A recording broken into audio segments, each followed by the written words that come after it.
What's the deal with this picture anyway? I think I've seen this picture before. Where? In a book. There's a British biochemist named Sheldrake. He has a rather interesting theory. I saw this picture in his book. What's this interesting theory?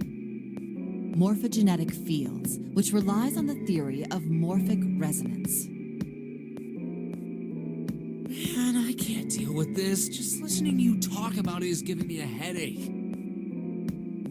It's not a difficult concept to grasp.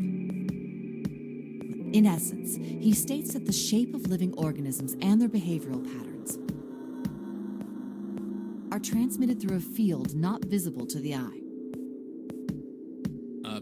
What part of that isn't difficult, exactly? All right, how about this? Theory of the telepathic mechanism. Telepathy? Yes, telepathy. Well, perhaps not exactly telepathy, but it's close enough for a simple approximation.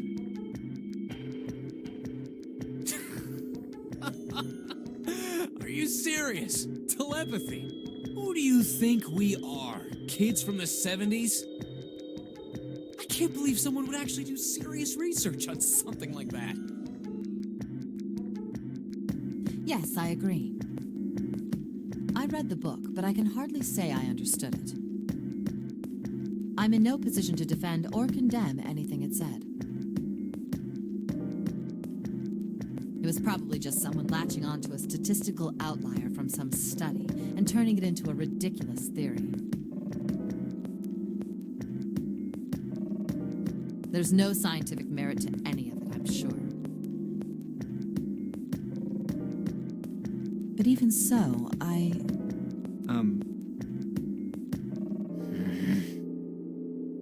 Anyway, I saw a picture like that one in his book.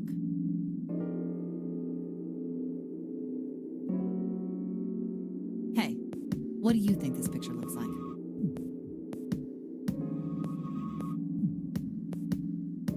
What do you mean? Isn't it just like abstract or something like that? It's just black and white scribbles. There's no meaning there. That's it. What about you, Junpei? Does it look like anything to you?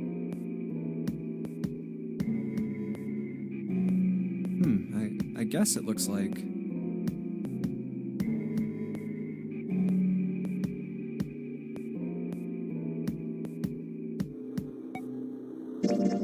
maybe a dog. No, see, you got the head here, and then these are the front paws, and then these are the back paws.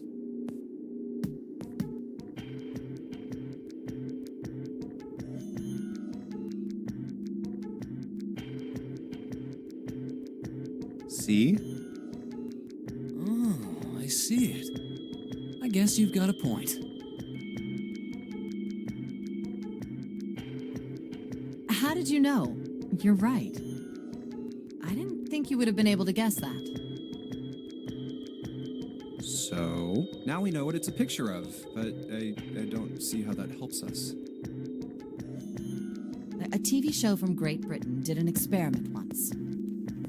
They took two similar pictures. Both of them were difficult to identify, initially. But once you figured out the answer, you couldn't see it as anything else.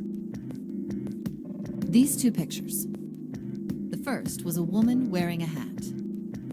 The other one, well, to make it easier, let's just say it was this picture of a dog. So, their experiment. First, they sent the picture to other parts of the world outside the reach of British airwaves. To Ireland, the US, Africa, Europe, etc. Then, in each country, they gathered a number of test subjects, roughly 1,000 people. They were shown the two pictures and asked, what does this picture look like to you? The results weren't really interesting on their own.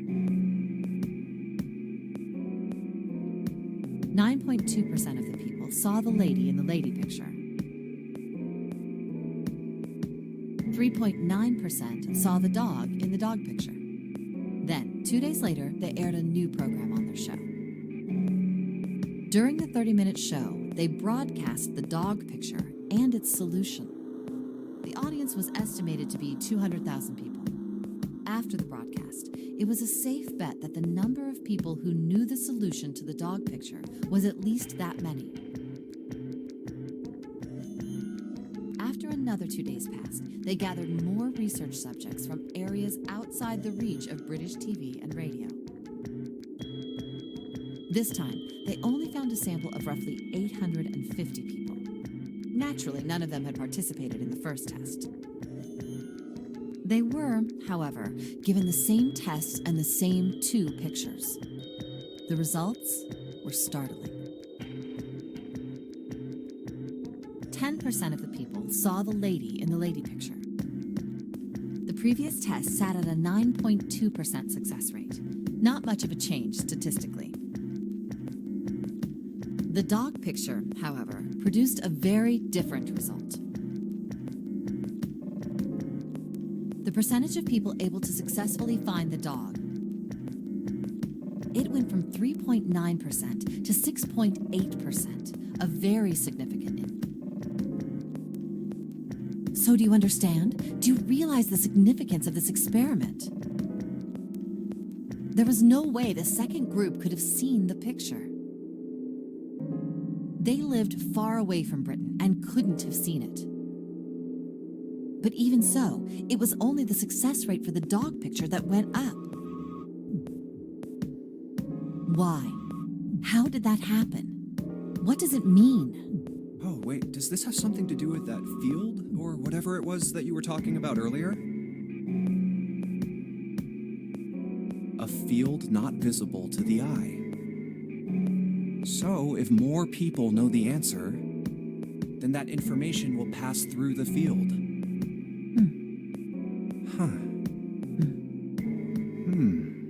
Psych!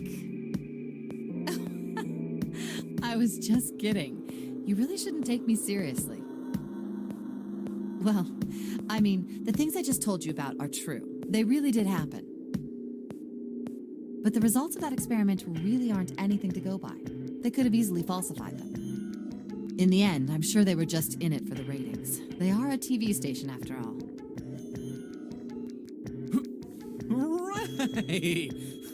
Man, I gotta admit, you had me there for a minute. I, really thought you were serious. Of course not. Like I told you before, I'm sure it's all just pseudoscience. Oh, okay, right.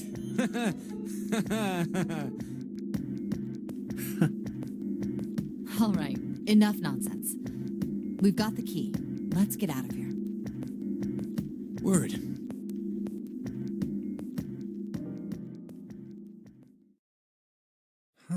A field not visible to the naked eye. Morphogenetic field.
Another hallway.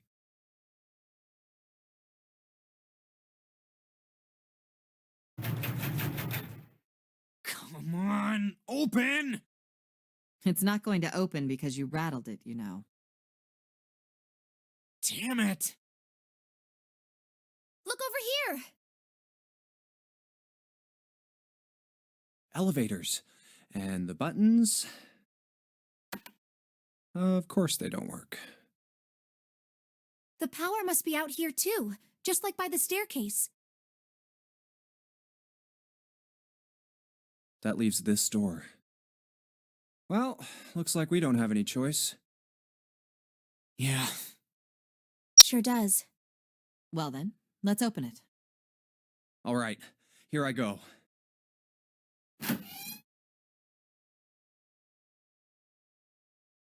Oh, so it's a kitchen. What were you expecting? Isn't it obvious? The exit? I was hoping this would be the way out of here. You really think it'd be that easy? Yeah, I know. Still. If we can just get through this door, we should come out on the other side of that grate we saw earlier.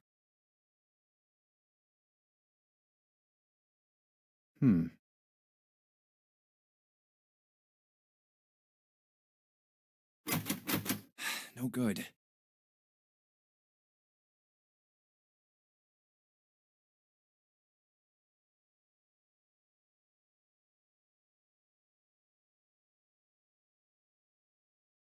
Anyway, let's take a look. Hey, What's that? Huh? Oh yeah, I guess I forgot to tell you. I found this a little while ago. It's a map of the B deck. let me see that. I knew it. See? Look. Yes, hold your horses. What did you figure out? This is handy. See? We came in here. Now if we go out there, then we'll be on the other side of the grate. How about that? She's right. We can get out through there. There we go. Here, you can have it back. Thanks.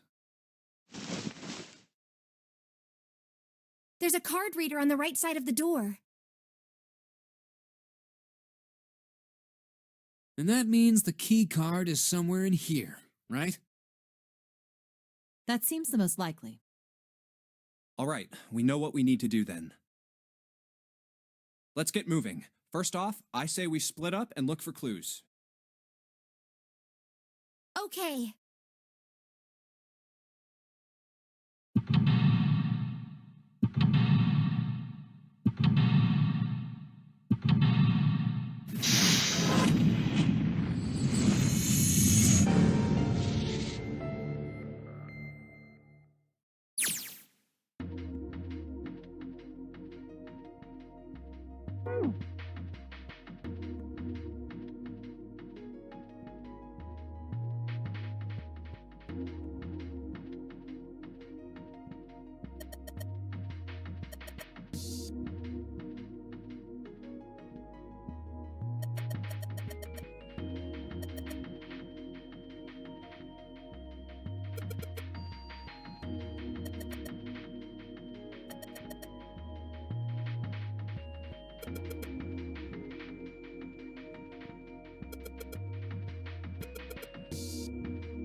A rusty knife?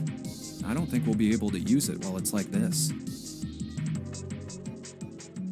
It's futile. Futile? You know, a waste, useless, pointless. Oh. Any particular reason you wanted to bring that up? Oh, no reason really. I was just thinking about futility. Huh? Why were you thinking about futility? Well, it has something to do with the Titanic. The Titanic? Yep. Have you ever heard the story that the sinking of the Titanic was predicted? No, I haven't. What is it? In 1892, 14 years before the Titanic sank, a novel was published. It was called Futility. It was written by an American novelist named Morgan Robertson. The story was about a big cruise ship colliding with an iceberg and sinking. Of course, if that was the only similarity, there wouldn't be any reason to mention it. It wasn't, though. The name of the ship, its nationality, course, departure time, size, displacement, maximum speed, number of passengers and crew, the number of lifeboats, even the location of the accident itself, and the cause and the location of the damage. Everything matches the Titanic almost exactly. It was almost as if he'd seen the whole thing happen. But this book was written 14 years before the Titanic sank. But that's not all. It wasn't just futility that predicted the sinking of the Titanic. There were two other similar stories written by a man named William Thomas Stead. Both of them before the accident. one in 1886 and one in 1892. Stead wrote 2 stories that had striking similarities to the Titanic disaster. In one,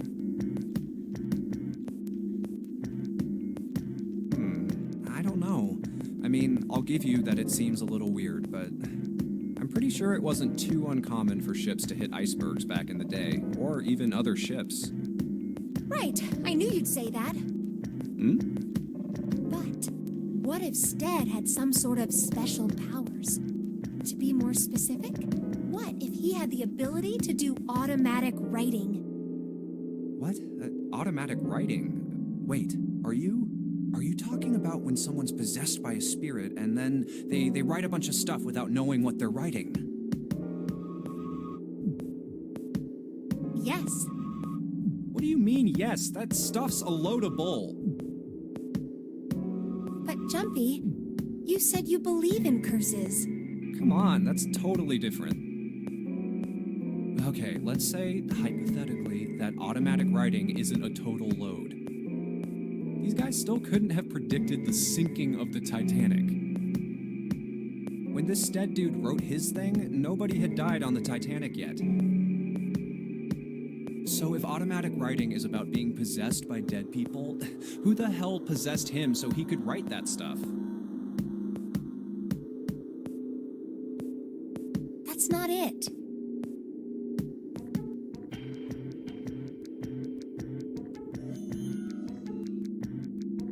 What's not it? Stead wasn't possessed by a spirit. He was doing the possessing. What are you smoking? William Thomas Stead was a passenger on the Titanic. He just wrote down what he saw with his own eyes 20 years before it happened.